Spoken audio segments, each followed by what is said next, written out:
Hello YouTube, iFixItAll, Team iFixItAll. This is hub assemblies, auto lockout hub assemblies for four-wheel drive. This video is not about who likes what, who prefers what. It's about why did mine fail. This is one hub assembly here. Partially broke down. I say partially because for what is broken inside the one hub assembly, this thing didn't need to come apart, but it's not that hard. So there's only one video on the whole World Wide Web about late 80s, early 90s Ford auto lockout hubs or four-wheel drive hubs, and they'll say 4x4 on them. If you can read that. Yeah, there we go. So what I did was, and anybody out there who needs these, go to car-part.com. I say that because me and my son was trying to locate aftermarket support for these. It doesn't look too thick. As a matter of fact, it's non-existent. So anyway, let's move on. These are malfunctioning. This is one hub assembly. This is the other. So let's first get down to how do you take it apart or get it off the truck. This is a T25 bit, and that's what you'll need to get those screws out with. There's 5. I think there's language used on the internet about what type of auto locking hub you have. They call it like the 5 screw or 5 bolt type. So to each his own. Just hunt down on car-part.com, car-part.com, and it's a really great website. It's a site where junkyards will I'm not sure about the admin side of it, but I'm sure they pay money. Upload their inventory into this database on one site, and there's got to be thousands of junkyards of inventory on car-part.com. So if you're hunting a part down, they got one hell of a subcategory list too. These show up as hub front differential. You got to kind of think your own language. How are they listing it? So anyway, you see this on the truck. You take those 5 screws out. Let me back up a minute. So these were my original ones, and I bought 2 on car-part.com. And what I did was, when I dismantled my originals, I'm goofing it up already. The only thing that's, never mind.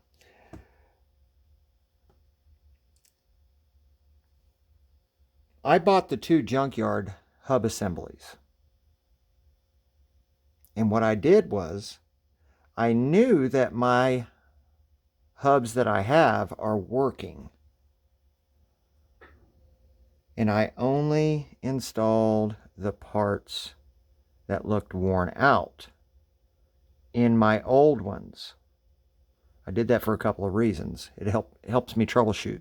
If things are good and fixed, then that was the problem. If things get better, then there's something else worn out. So really, to tell you the God's honest truth,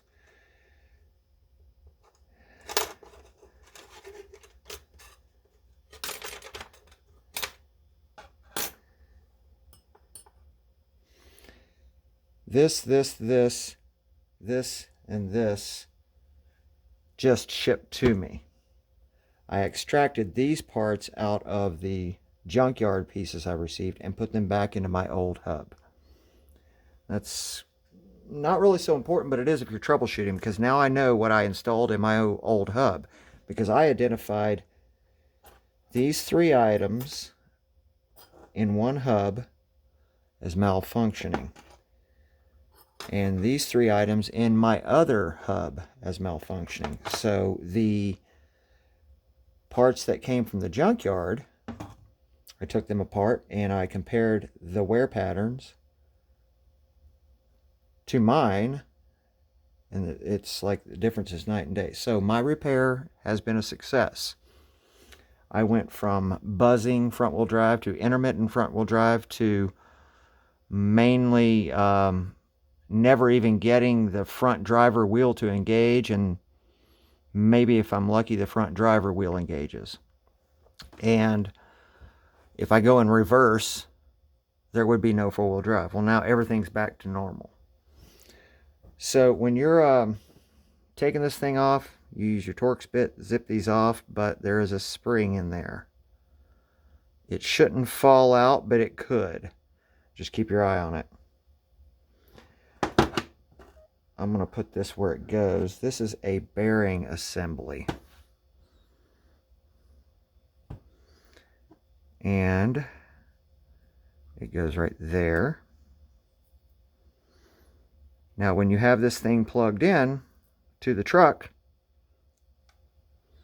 obviously you've got your screws and cap off now. You're wondering what to do next. There's a clip right here. And you pay attention to this part. You want to put this in the way I'm showing it, or take it out, because it kind of makes sense how it works, because there is a ring clip here. So there's my bearing. It fell out. Good, just stay there. That goes like that. This is a seal for when you put your cap back on. This rubber seal here keeps dust out. And I might want to add a note here. These screws for water intrusion passing through the cap, these screws, you could fabricate yourself a plastic washer. I noticed there must have been a little bit of a sealer on my Ford Bronco. I have a 1990 Eddie Bauer full size 351 with 5-speed that I installed. But these had never been off, because I've always been chicken shit to even deal with it. So you could seal these screw heads. I don't think silicone would do it, but it might.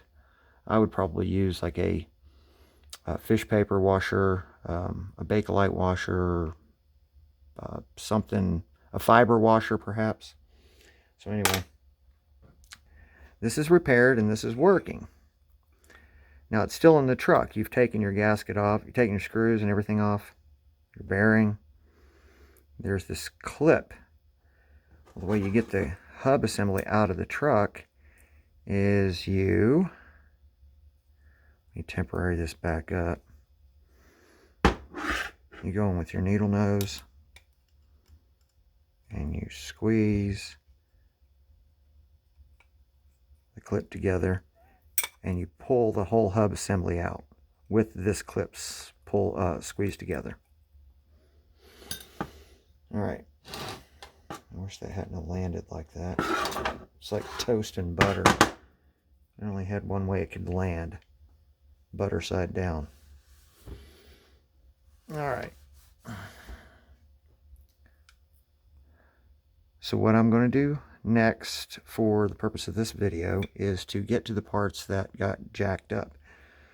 So I'm going to remove this forked object right here, which will end up coming out with a snap ring. It'll end up coming out with a spacer and a snap ring. That's what I'm going to take out next. So bear with me. Derby, derby, do. I'm going to pause the video for this because this could take like a minute or 10. Be right back. Okay, got it out. Didn't take that long. Took about a minute. Gotta get the snap ring to...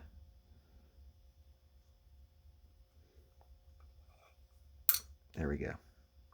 Now the spacer is down in there. It probably won't come out until I mess around with it a little bit. I just can't smack it down. It's stuck in there by grease. But due to reasons hard to explain, which I'll demonstrate in a minute, this has a little clutch on it.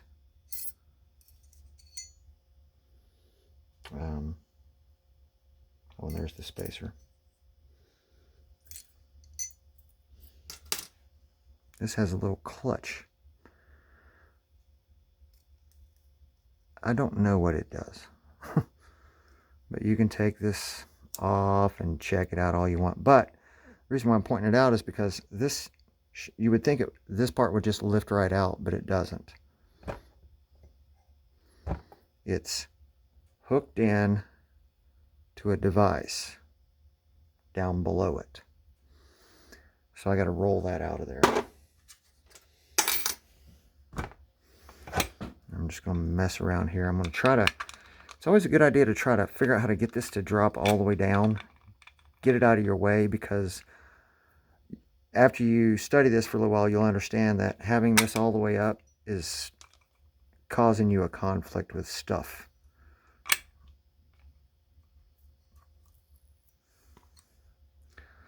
I'll try my, here it is.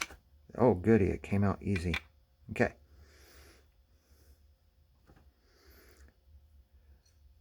And there's my shim.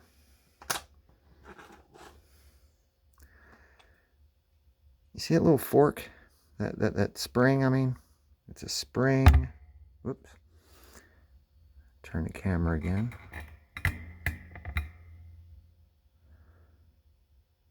These two little pokey outs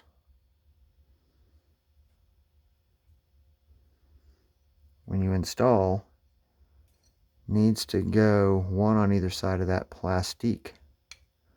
So you just kind of locate it and you finagle, and even if you have to pop it back in, but we're not going to do that right now because it's always tricky.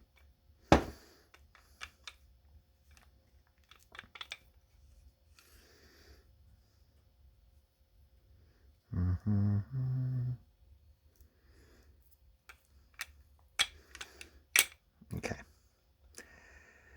Now, there's another snap ring right here we got to take out.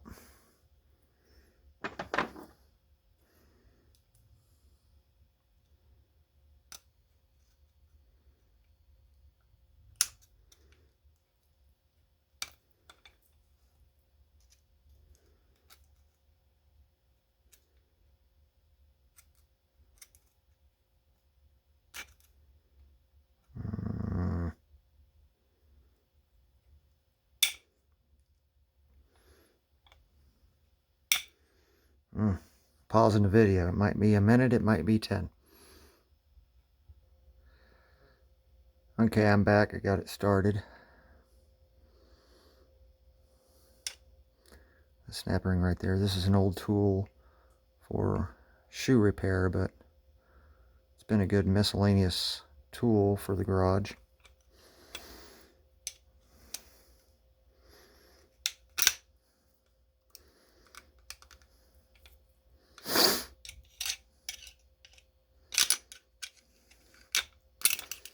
There we go. Okay, that's out. Now we're after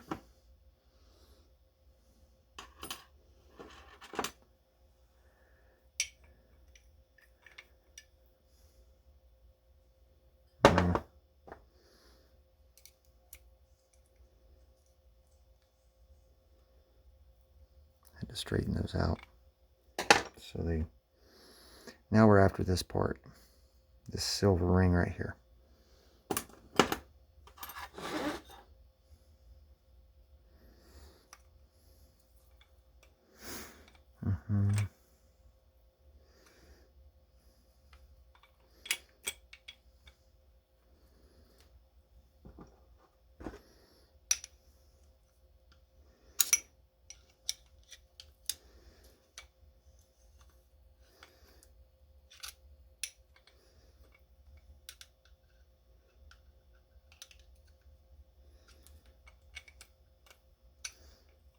go. Came out. Alright. There's that part. I don't know what this is called, but this and this so far are the two items that failed of the three.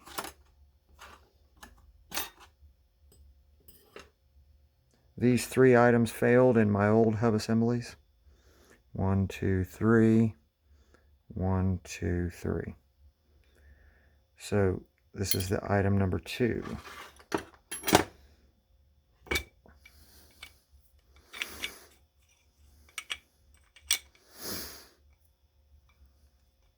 I don't know what this plastic piece is called. I tried to take a little bit of time to look it up in my shop manuals, but decided against it. This thing rides around in this little track here. There's little tabs. There's a tab there, there, there, and there. It rides in this track so it can just spin around.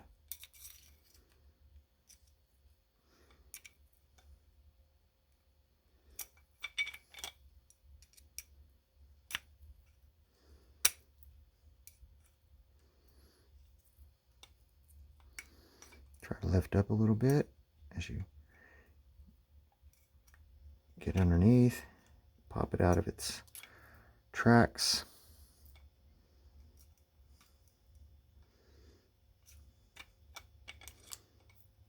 I don't want to be yanking it out because based on what I saw on the other one, the originals that I pulled out, I don't want to put any undue stress on this plastic part. It was made in the last century, you know. Not to say it's bad. What I mean by that is plastic parts can be fickle over if they age. Okay, got it out. Alright, now we can talk. Set this down. I'll wipe this off.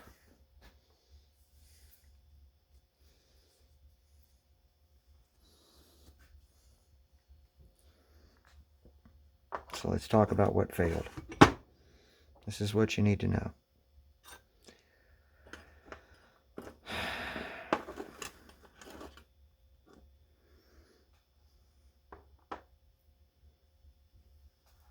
This is an old one.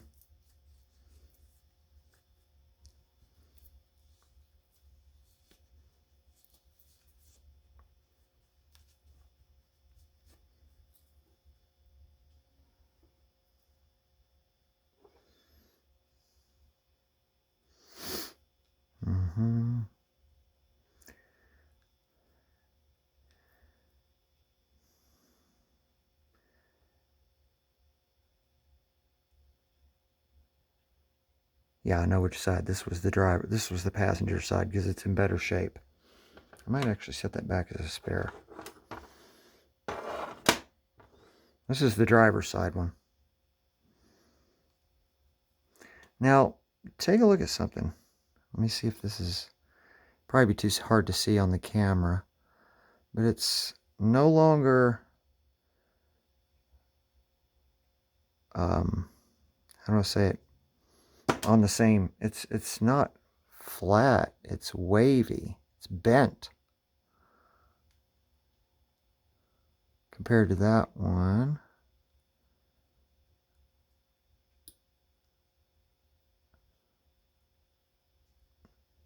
And exceptionally malformed. And this is the good one, that's the bad one. This tab here, compared to this tab, it's got a groove in it on the top edge. This tab goes all the way to the top. There's no groove. On this one, it's all grooved out. If you continue around, you start to see the same pattern. This is grooved out. This one's not.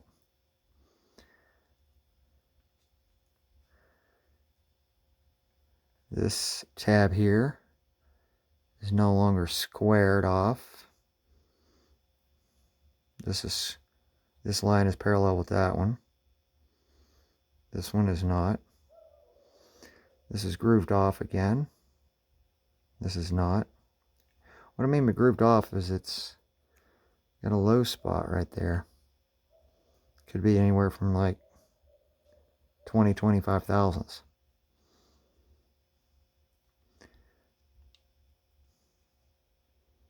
So this piece was all jacked up, and it was on my driver's side. This piece might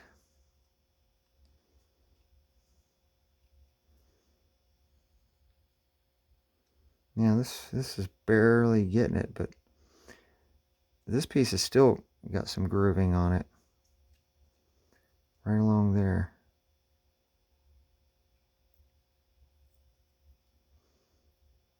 But overall, it's probably not a bad spare to keep around. So I'll get off of this and move on to the next item. So where these were located, if you'll notice, the first thing I took out was this and the spacer and the snap ring, so that I could get access to this. This was held in by a snap ring that I had to pause the video on. So let's talk about this first.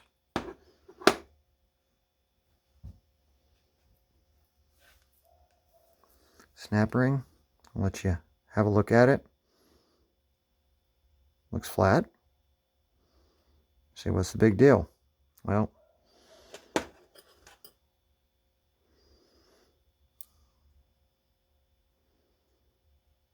that snap ring was wore slam out. See that step on it?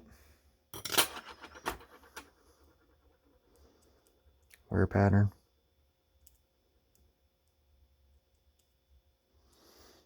More than 50%, I'd say 50% of the snap ring's overall thickness is now absent, which I call that about 10 thou, maybe. Why does it matter? Well, while installed, the snap ring is squeezed, and the piece underneath spins. Well, the piece underneath is guided by the overall condition of this thing.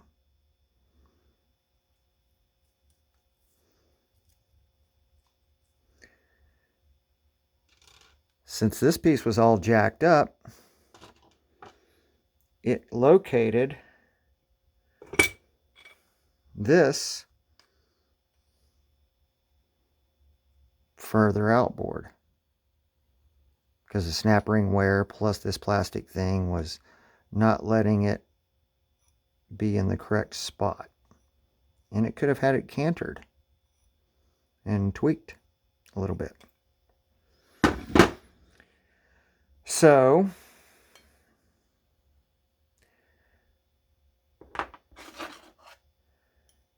this, and this is what I took out of both junkyard hubs and put into my own hubs, because these looked really in good shape. So I've shown you the plastic piece, the snap ring. Now it's to this. Remember I said that this plastic thing guides the bell. Let's call it the V bell. Whatever. It's V'd out. Whatever. I don't know what this thing is called. But this plastic piece establishes where this thing is in your hub assembly, due to how these tabs are located inside here.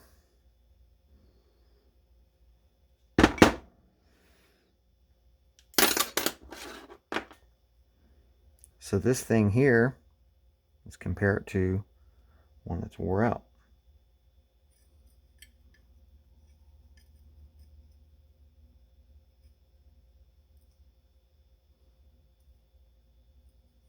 It's a wreck.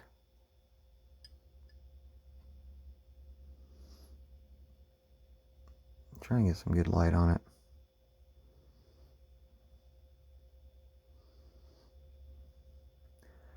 Got a nice wide flange here.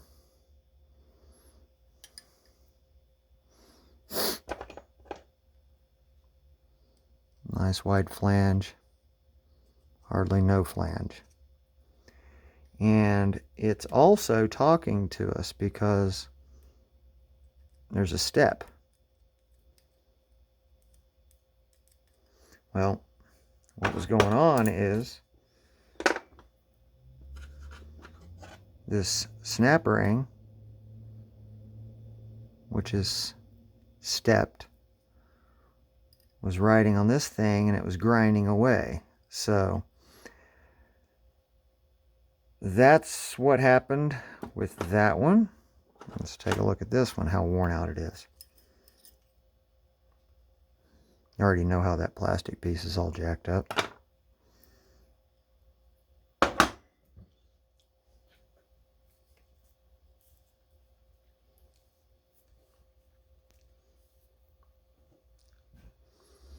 There's a snap ring. Now you can see a step in there if you look close, or I'm trying to make sure you can see it. And here's this bell thingy. It's just all messed up.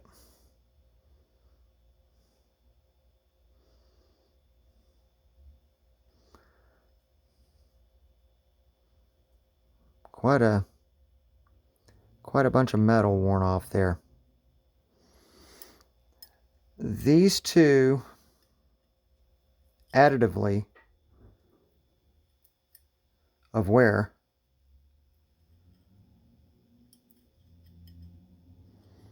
I believe can change the orientation of how deep or shallow they're located inside of your large ring here. So those are, now the root cause. What caused this problem? It's my belief that the plastic piece, goody, it's just speculation. It has to be true. This plastic piece that it got all janky, got a piece of grime or something up in here. Something occurred, caused this thing to tweak. Look, it's even going downhill right there.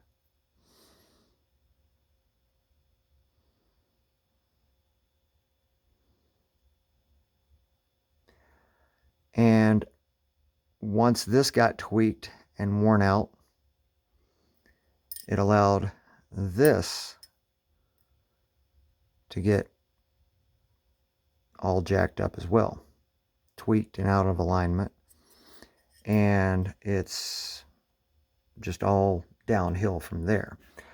I've been running my truck and attempting to use four-wheel drive and getting lucky probably 50% of the time to get three-wheel to work. Hardly ever got the driver wheel to engage with these parts installed for probably 10 or so years. So after I looked at all the other parts, I cannot see any other items that had what appeared to be unusual wear. So a brief little thing you should do on your to-do list. This is what gives you, this is the thing that really is supposedly the reason why four-wheel drive works, is because if you have that action, then you will have four-wheel drive. And if you don't use four-wheel drive very often, this will seize up and rust. You got to unjam it, get it lubed up again. And speaking of lube, let's talk about that real quick, and then I'll get out of here. There's one video on the whole World Wide Web about these hubs, and the guy does a really good job. The lighting is not great, but I was able to pause him about 3 dozen times so I can understand what I'm about to get into. He takes it apart and he puts it back together again. Takes it off the truck, takes it in the house. Instead of a cardboard box, he takes it all apart. And one thing I think he maybe wanted to mention but didn't, he did mention lubrication. What I happen to know is it's been like a rumor mill, or kind of like a shade tree mechanic opinion. Do not add a crap ton of grease to these things. Just a thin film of grease if you're going to grease them up. You can put motor oil on them too, but, well, you know, motor oil will run out and wear out and leave you. Thin film of grease. Why do I say that? Because while I troubleshot this problem for a serious fix and locating the hubs, I loaded these suckers down plumb full of grease. I might as well have had a hub assembly plumb full of grease. As in, I would speculate probably 70 to 80% of all the cubic millimeters of space inside of this whole assembled unit, there was grease. I couldn't get the four-wheel drive to do crap. It wouldn't engage at all. I think there's something going on with theoretical hydro-locking, and then the temperatures being like 4 degrees here in southern West Virginia. This thing was just not wanting to even give me a little bit of four-wheel drive. And that's with the broken parts. Even though before I was able to get it, if I'm lucky, every so often. So I took the old, back when I didn't have the junkyard parts, I took my old hubs off and got rid of most all the grease, and then you got to figure out a way. I used a vise to compress this so I can, with an acid brush, wipe in some grease on all the grooves and let it go, and then finish it off by adding grease in the areas while it's in its static state.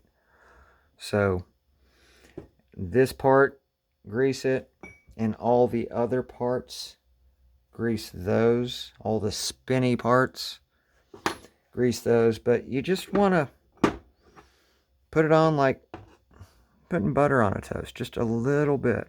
You're not going to want to, you're not wanting to goop it up. You're not doing a wheel bearing here. All right, guys. Late 80s to early 90s Ford Bronco 351 Windsor. My parts came off of a pickup that was an 88 Ford Bronco, and they appeared to be the same hub as on my 1990s. So y'all have a great day. Comments if you want below.